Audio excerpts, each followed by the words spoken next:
because I noticed that not only just in high school but also in middle school there's a big problem with peer pressure and people not being able to make their right choices on their own. People influence them and all that, so I just wanted to have sort of a choice to be able to impact them and make them choose the right decisions. Being a part of the program and being able to like prevent people, especially like middle schoolers, because they do it a lot, like, they got it bad. Just being able to stop them and like slow them down from like, and just making them look away from doing stuff like that. Like. Every decision has consequences, and nowadays, since times have changed so much, even a little decision can lead to potentially death, so it's very important to get the news out. I want to be a role model and staple in my community. As an uncle of 3 and potentially 4, I wanted to be role models to them.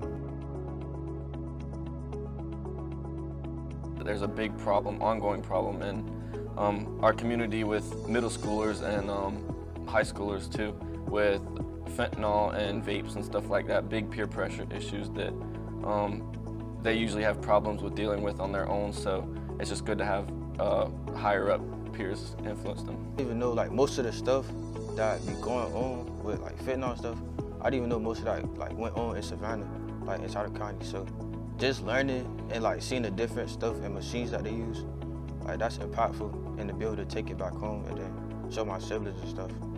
Like for example, how fentanyl can be laced into essentially anything, and it's dangerous as of today.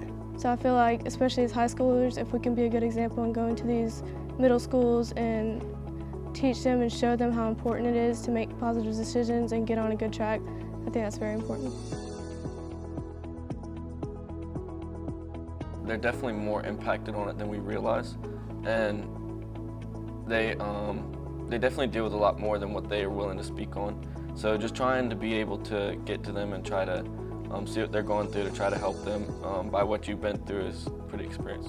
Me personally, I don't need no type of job to like have a lot of energy or just to like just be chilling in life. Like that's what I be trying to tell them the most. Like you don't need drugs to boost you up or any of that. You just be yourself. They had a lot of questions, and a lot of them were very interested about fentanyl, about the 2 videos about during our presentation on what happened when the officer didn't take the fentanyl, and it was only when he was close to it, but he still got affected by it. Right. That stuff had made a statement and essentially told our middle schoolers and tried to educate our middle schoolers, hey, this is what's going on as of today. This is what's inside the world as of today, and we need to be aware of this, and we have to help our community stay away from fentanyl, stay away from these bad decisions that are in our community as of today. You can really see them tune in and start paying attention, and that really hits them because they don't understand how strong it is, and I think it's really important to talk about it, and we definitely get a lot of feedback after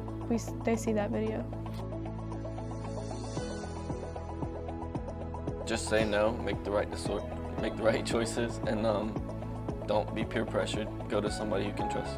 Just always make the right decisions, and always, if you know it's bad and it's gonna lead you a bad way, say no. Especially for parents, please know what we as students, especially like no matter what age, have to face these days, because it's very different and it's a lot more serious. And just to be there for your kids, make sure that they know that they can come to you and that their decisions have consequences, and just to know that essentially that you're there for them and they can make the right choice and get on the right path. Learn the ways you can make positive choices. Be brave in what you're learning. Be brave that you are still alive. Be brave in what you have as of today and what you may have in the future.